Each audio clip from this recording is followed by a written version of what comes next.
Older kids who disowned me over a decade ago want to reconnect, but I've moved on already. I married young, fresh out of high school, swept up by what felt like true love. We were young, impulsive, and ready to take on the world together. By the time I was 25, we had 3 kids, Jason, Emily, and little Sarah. We built a life that, on the surface, looked picture perfect, but underneath, the cracks were starting to show, exacerbated by hidden resentments and my then-wife's growing distance. When our oldest, Jason, was 10, my wife started having an affair. The unraveling of our marriage was swift and brutal, culminating in a separation that left deep scars, especially since we decided to keep the real reason hidden from the kids. They didn't know why we divorced, only that soon after, their mother and I lived separate lives. This secrecy bred resentment, and as the years passed, it seemed they blamed me exclusively. The relationship with my kids deteriorated as they grew older. Each birthday, each holiday felt more strained than the last. I watched helplessly as the distance grew, feeling more like a wallet than a father. Whenever I reached out, tried to explain, or show affection, it was met with cold indifference or outright hostility, often encouraged by their mother's subtle insinuations about my character and intentions. Then came the lowest point of my life, an overdose attempt that landed me in the hospital. It was a wake-up call, a realization of how far I had fallen. My boss, a steadfast friend, offered me a lifeline, a job across the country. Desperate for a change, I took it. It was a chance to escape, to build something new without the shadows of my past constantly hovering over me. In this new city, life slowly began to piece itself back together. I met Anna, a woman with a gentle strength who seemed to see right through the facade I had built around my old wounds. She was patient, loving, and most importantly, she offered a new perspective on life, one rooted in understanding and recovery. With her help, I battled out of the severe depression that had gripped me for years. 10 years passed in this new life, and I was happy, genuinely happy. Anna and I had 2 wonderful children, and I had all but severed ties with my past, including telling my mother to stop updating me about my estranged children. However, the facade of this newfound peace was shattered when I received an unexpected invitation to my middle daughter Emily's wedding. The invite, surprisingly forwarded by my mother despite my requests, sent me spiraling. I didn't attend, couldn't face that part of my past. The decision was painful, laden with what-ifs and could-have-beens. It was a stark reminder of the bridges I had burned and the emotional toll of my decisions. The years continued to roll by, each one distancing me further from my previous life. Then, one unsuspecting evening, my phone rang. A familiar area code flashed across the screen. Without thinking, I answered, only to hear a voice softly say, "Dad." Panic seized me, and I blurted out, "Sorry, you must have the wrong number," before hastily hanging up. They tried to call back several times, but I blocked the number, convinced it was Emily or perhaps Sarah trying to reach out. The fear of reopening old wounds, of confronting the past I had worked so hard to move beyond, was overwhelming. I found myself shaken, the old anxieties and fears creeping back in. Now, as I recount this tale, I wrestle with mixed emotions. Am I justified in wanting to keep these doors closed to protect the life I've rebuilt? Or am I simply running from my responsibilities, my past? The thought of facing my children now, after all these years, brings a turmoil I thought I had long overcome. Am I an a-hole for turning away from them? Or is this just a necessary measure to maintain my sanity? This narrative isn't just about the mistakes of the past or the attempts at redemption. It's about the ongoing struggle between duty and self-preservation, the constant balancing act of dealing with consequences that time does not heal. Top comments before reading the update. I mean, it sounds like their mother fed them a lot of lies, so they thought that the divorce was because you had an affair. But I guess they now know the truth, thus trying to reach out to you. Not the a-hole. If I were you, I would try to talk to them and see what they wanted. So don't be afraid. Call them, talk to them, and tell them the truth. This is the way to move on. Email them. Everything is in writing. You can take your time to digest and respond. Not the a-hole if, and only if, OP wants to hear why they called. Email is the best option. If they want to apologize for how they treated him, they shouldn't expect an immediate answer. Email is the best if talking to them will bring strong flashbacks. Email is the best, but he absolutely doesn't have to talk to them.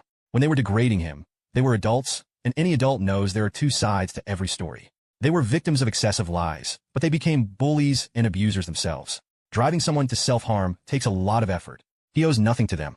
He owes it to be a responsible parent and partner to his minor kids and his wife. If letting them back into his life could cause another mental crisis, it is just irresponsible to let it happen. If one or more of your kids wanted to apologize to you and establish a relationship, would you be open to it? Is there room for healing? If so, is there anyone who could be the go-between on your behalf and see what they wanted? Parental alienation is a form of brainwashing, so their behavior, which you never deserved, would have stemmed from that. Your children also don't deserve this brainwashing. I fully understand why you would not want to open that door again. If one or more of your kids is seeing things more clearly now, the potential for healing could be huge. The choice is yours, and you are not the a-hole regardless of which choice you make. This is a great perspective. My mother-in-law brainwashed my husband and his sister against their father. They haven't talked to that man in 40 years. He wasn't father of the year, but he wasn't a monster either. This happened to me with my older son. I miss him, but to him, I'm a monster. Your children are also old enough now to know the truth. Your ex-wife has done the maximum amount of damage that can possibly be done. What are you achieving by protecting her? Tell them and get it off your chest, then move on. They can decide if they want to believe you or not, and whether or not they want to be in your life. Keep in mind, the same manipulative cow that did this to you is the person raising your children. They probably have a better idea of who she is and what she is capable of than you might realize. By the time my youngest was 17, all of his kids were adults or thereabouts. After years of abuse and hatred, he is happy. Leave him in peace. Update 1. First up, I got a call that really threw me for a loop. It was from my uncle, telling me it was my oldest daughter trying to get back in touch. That was a lot to process, especially with everything else that's been going on. As you can imagine, reading through all your comments and advice has been overwhelming, but also super helpful. I appreciate everyone weighing in with their perspectives. I've taken a significant step for my own mental health. I reached out to my therapist, who thankfully had an opening this Monday. I've already called my boss to take the day off because I really need to focus on this. The plan is to jot down everything I can think of that's been troubling me, and then discuss it all with my therapist. My wife will be there too, to help sort through it all. We're thinking of tackling this via email for now, because waiting around for calls just adds to the stress. One of my biggest worries in all this is my kids. I really don't want them to start forming a relationship with someone who might just disappoint them, or worse, hurt them in some way. It's something I need to talk through with my therapist. I want to make sure I handle this delicately and correctly, not just for my sake, but for theirs too. Honestly, that's about it for updates at the moment. I've gained so many different perspectives from all of you, and while it's been incredibly helpful, it's also a bit much to take in all at once. I think this is going to be a slow and careful process. I'm still not even sure why she's trying to get in touch now. After all this time, I did make a temporary decision to unblock that number just long enough to tell her I'd send an email address where she can reach me later. Even doing that was tough. My wife actually had to type out the message for me. I noticed some of you were worried I might be using drugs or something, but just to clear up any misunderstandings, the only time I ever took anything was that one desperate moment years ago, trying to cope with everything. I haven't had any substance issues since then. Now, my youngest is 19, and my oldest is 24. It's been 2 years since we last spoke. I hope that clears up any confusion or concerns you might have had. Thanks again for all the support and advice. I'll keep you updated, but like I said, this is going to be a slow process. I need to take things one step at a time, carefully and thoughtfully, to ensure the best outcome for everyone involved, especially my kids. Now for 2 top comments before reading the update. Comment 1. If one or more of your kids wanted to apologize to you and establish a relationship, would you be open to it? Is there room for healing? If so, is there anyone who could be the go-between on your behalf and see what they wanted? Parental alienation is a form of brainwashing, so their behavior, which you never deserved, could have stemmed from that. Your children also didn't deserve this brainwashing. I fully understand why you would not want to open that door again. If one or more of your kids is seeing things more clearly now, the potential for healing could be huge. The choice is yours, and you are NTA regardless of which choice you make. Comment 2. This is a great perspective. My Emile brainwashed my husband and his sister against their father. They haven't talked to that man in 40 years. He wasn't father of the year, but he wasn't a monster either. Comment 3. Well, I got my son's mother pregnant just out of high school at 18, her 20. Tons of cheating, and she almost went to jail twice for embezzling from where she worked. She put the money in my bank account. I tried to change who and how I was. Not a very good person, but knew I needed to be better for a lot of reasons.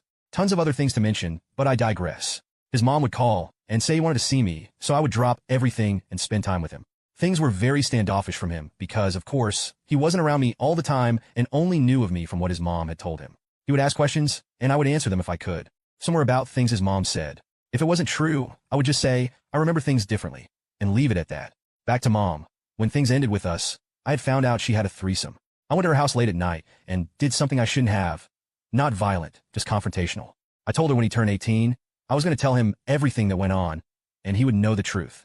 As he got older, he would call, we'd talk and stuff. Then he was able to drive, so we'd spend time together talking about the past, him getting to know more about me, and me getting to know more about him. At that time, my wife and I had just had our daughter and even talked about him moving in with us. His suggestion. Moving ahead, he went to college, dropped out. His mom called me multiple times to talk sense into him. Ironically, but to no avail. He then goes into the Navy. We stay in touch. He's on leave at basic and collapses. Apparently, his pre-workout drink messed his heart up. He had to take leave for 6 months to recover. Same as college, didn't do expletive to stay in shape for PT tests to get cleared and was kicked out. I moved during this time as he was stationed on the East Coast. I would ask to spend time with him, and he didn't want me to come there. Okay. He kept going back home to FL about once a month to see his mom. I'd gotten to the point and asked him to come and see us. A 5-hour ride from where he was versus going to FL. He said maybe. Okay, let it ride. Then before Christmas, as we were talking, I had picked up on things he was saying and asked him later when he was getting married. He laughed it off and said they weren't that far in the relationship for that. I had said a number of times before that when he got married, I couldn't see it in person, but it was what it was. A week later, My wife shows me the Facebook post of him getting married. That's when I cut him off. Period. I had opened myself and my family to him, and he lied about it. It wasn't a small lie, and I had always told him not to lie to me, as I would be the last one to ever judge him or anybody. He lied. He tried calling 2 or 3 more times, but I never answered him or texted back when he texted. I will never speak to him again. Not a chance ever. Many more things happened along the way. Too much to put in here, but I fought to be a part of his life as much as I was allowed. That was the end of all of it 8 years ago. Update 2. Starting off, after sending that cautious email to my daughter about possibly reconnecting, she replied quicker than I thought she would. In her email, she dropped a huge piece of news. She's expecting a child. Yeah, I'm going to be a grandfather. That part of the news had a strange effect on me. It was like a mix of shock, joy, and a dozen other emotions I can't neatly package into words. She wrote about wanting her child to know their grandfather, to have me in their life in a meaningful way. It was a lot to take in, considering our strained past and the long stretch of silence that had defined our relationship until recently. The thought of being a granddad is exciting, but also scary, given how things have been between us. Then there's the situation with my son, which is a whole different kind of heavy. I found out from a rather unexpected source, my brother, who's been somewhat of a mediator in the shadows, that my son has been battling drug addiction. He's currently in rehab trying to put his life back together, and he's reaching out because he wants to mend fences. Finding out about his struggles and knowing he's in a place where he wants to heal brought up a lot of emotions, from relief to sorrow to guilt for not being there when maybe I could have helped. Navigating how to support him through this, even from a distance, has been challenging. I've started writing him letters. It's an old-school approach, but it feels right. It gives me time to think about what I want to say without getting overwhelmed by the immediacy of a conversation. Amid all this, another layer of complexity got added to the mix, my ex-wife. The same woman who played a pivotal role in the estrangement from my children is now seriously ill. She's reached out, wanted to talk, to explain things, maybe to apologize. I'm not sure. It's a lot to process. The woman who caused so much pain in my life is now facing her own profound struggles, and she wants to reconnect, maybe to find some peace for herself. I'm caught between old anger and the natural human feeling of sympathy for someone who's unwell. It's a strange place to be. Part of me wants to have that confrontation, to tell her about all the pain she's caused, to make her understand the depth of it. But then there's another part that questions what good that would do. Would it change anything? Would it make me feel better? Or would it just reopen old wounds that have taken so long to heal? Deciding to meet my daughter was the first step in this new chapter. We agreed to meet at a quiet cafe, a neutral place where we could talk openly. That meeting was intense. There were tears, raised voices at times, but also moments of genuine connection that I hadn't felt in years. We talked about the past, about her childhood, about the divorce, and how things went so wrong between us. It was clear that there were misunderstandings and hurt feelings on both sides. We also talked about her future, about her pregnancy, and what she envisioned for her child. It's clear she wants to do things differently, wants to break the cycle of estrangement and pain that marked our family for so long. It's a lot of pressure, a lot of responsibility, but also a chance for something new, something better. As for my son, the letter writing has been therapeutic for both of us, I think. He shared some of his journey through recovery, the ups and downs, the setbacks and victories. It's given me insight into his struggles and a new perspective on what he's been through. It's also shown me how much I missed, how much I didn't see, and how maybe things could have been different if we'd managed to keep the lines of communication open. Now, regarding my ex-wife, I'm still undecided. I haven't responded to her yet. It's a decision I wrestle with daily. I find myself asking whether I'm ready to face her, whether I can handle whatever she has to say, and whether it's worth the emotional toll it might take. In all of this, the support from Anna, my wife, has been my rock. She's been incredibly supportive, helping me navigate these complex emotions and decisions. We've spent many nights talking it through, weighing the pros and cons, trying to figure out the best path forward, not just for me, but for our family as a whole. The impact of all this on my mental health hasn't been small. There are days I feel overwhelmed, unsure if I'm making the right choices, if I'm handling things the best I can. But I'm trying to take it one day at a time, to process each piece of information, each emotion as it comes, and to make decisions that are thoughtful and considerate, not just reactive. Reflecting on all of this, it's clear that this journey of reconciliation and healing is going to be long and complicated. There are no easy answers, no quick fixes. It's going to require patience, understanding, and a lot of hard conversations. But I'm hopeful that out of all this pain and complexity, something good can emerge, something lasting. Thanks for sticking with me through this long update. Your words of encouragement and advice have meant the world to me. I'll keep you posted on how things progress, on the ups and downs and the lessons learned along the way. Here's to hoping for more ups than downs in the days to come. Update 3. Hey everyone, your insights and encouragement have been a beacon during these tumultuous times, so thanks for that. Let's dive into what's been happening. After much internal debate and several sleepless nights, I decided to meet with my ex-wife. It was not a decision I took lightly, considering all the water under the bridge and the storms we've weathered, both separately and together. We met at a quiet cafe, a place neutral enough to not stir too many memories. Seeing her after all these years, visibly weakened by her illness, was a shock to the system. She spoke a lot, mostly apologies, expressing regrets about her past actions and the destructive path she led us down. She tried to explain her reasons, mostly rooted in her own insecurities and failures. I listened more than I talked. A part of me was processing the pain, while another part was oddly detached, trying to find some semblance of understanding in her words. It was an emotionally draining meeting, and I left feeling a mixture of relief and exhaustion. Forgiveness hasn't come fully yet, but I'm on the path to understanding, and maybe that's a start. On a brighter note, the relationship with my daughter has taken a positive turn. She's nearing her due date, and the anticipation of welcoming a new life has somehow brought us closer. We spent weekends picking out baby stuff, setting up the nursery, and just talking, really talking about our lives, hopes, and fears. It's been a healing process, repairing old wounds with new memories. This experience has given us a project to focus on together, and it's more than just preparing for a baby. It's about laying down the foundation for a new phase in our relationship. My son's journey has been equally heartening. His completion of the rehab program marked a significant milestone, and the man he's becoming fills me with pride.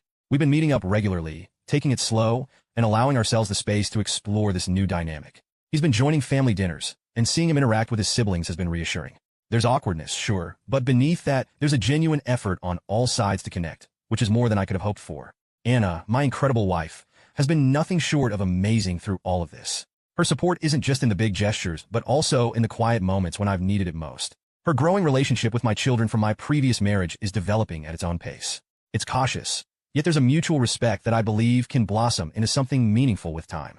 She's been involved in every step, helping navigate the complexities of blending two families, always with a grace that amazes me.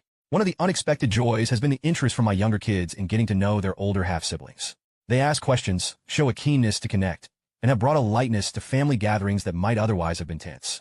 These interactions, though still in their early stages, hold a promise of a blended family that not only coexists but supports one another.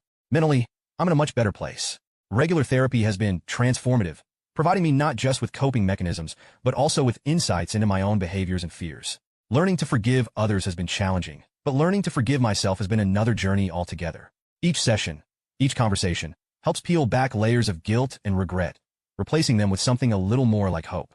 Looking ahead, there's still a lot of road to travel. Relationships are complex beasts, and they require constant nurturing. The work isn't easy, and there are days when the old fears and doubts creep back in, whispering that it's all going to fall apart again. But then I look at how far we've come, how far I've come, and I find the strength to keep going, to keep trying, to keep building. The excitement of becoming a grandfather is something I'm looking forward to with a mix of joy and nerves. It represents a new chapter, not just for my daughter, but for me as well. It's a chance to experience the joys of young life again, through a lens of wisdom gained from many hard-learned lessons. It's also a reminder of the cycles of life, of how we get chances for redemption in ways we might not expect. In this update, I wanted to convey not just the changes and challenges, but also the quiet victories and the soft moments of realization that come unexpectedly. Whether it's a smile across the dinner table or a successful conversation that ends with a hug instead of a hurried goodbye, these are the moments that stitch the fabric of our newly reconstructed family tighter together. Thanks for walking this path with me, for your stories and advice, for your tough questions and kind words. I'll keep sharing as this journey unfolds, through the ups and downs, the setbacks and successes. Here's to more ups than downs, to more healing than hurt, and to finding peace in the chaos of change. Cheers to what comes next, and may it bring more light than shadows. Last update. First things first. I became a grandfather. My daughter gave birth to a beautiful baby girl a few weeks ago, and I was there in the hospital, holding her hand through it all. It was an incredibly emotional experience, seeing new life coming into the world and knowing this little one is part of my family. Holding my granddaughter for the first time was a moment of pure joy, mixed with a deep sense of gratitude for the repaired bonds that made this moment possible. My daughter and I have come so far, and though it's been a bumpy road, it feels like we're finally on solid ground. My son is continuing to do well in his sobriety journey. We meet regularly, and our relationship is stronger than ever. He started a new job, and seeing him take these steps toward building a stable life for himself is incredibly rewarding. We talk about everything now. No topic is off limits, which has brought a new level of trust and openness between us. As for my ex-wife, our last conversation was probably our last. We reached a sort of peace, an understanding that while the past can't be changed, it doesn't have to dictate our futures. I've let go of a lot of the anger and bitterness that I held on to for so long, and it's been liberating. This doesn't mean I've forgotten, but rather, I've chosen to focus on the present and the future instead. Anna, as always, has been my cornerstone throughout all of this. Her unwavering support and love have made all the difference. She's embraced my children and granddaughter as her own, and her capacity for kindness and compassion seems boundless. We've grown closer through these experiences, navigating each challenge and celebrating every victory together. The younger kids are thrilled to have a new cousin, and they're already proving to be doting siblings. Integrating my family has had its challenges, but these moments of joy and unity remind me why it's been worth all the effort. In terms of personal growth, this journey has taught me more about myself than I ever expected. I've learned the true value of forgiveness, the strength required to rebuild trust, and the power of letting go of past hurts. Therapy has been a crucial part of this process, giving me the tools to deal with my emotions healthily and constructively. Looking back, if someone told me a few years ago that I would be where I am now, I would have been skeptical to say the least. But life has a way of surprising us, of throwing us into the deep end and giving us the chance to swim. I've learned that it's not just about surviving the storm, but also about learning how to dance in the rain, to embrace each challenge and find the lessons it holds. As I close this chapter, I'm not just saying goodbye to the past, but also looking forward to the future with a hopeful heart. I plan to spend more time with my family, to cherish every moment with my granddaughter, and to continue building those bonds that we've worked so hard to strengthen. Thank you all for your support, your advice, and your kind words throughout this journey. Your comments have been a source of comfort and wisdom, helping guide me through some of the toughest times. While this is my last update, I'm excited about what's next, and I'm ready to embrace whatever comes with open arms. Here's to new beginnings, to family, to love, and to life. May we all find peace and happiness on our paths. Cheers to the road ahead, and thank you from the bottom of my heart for being a part of my journey.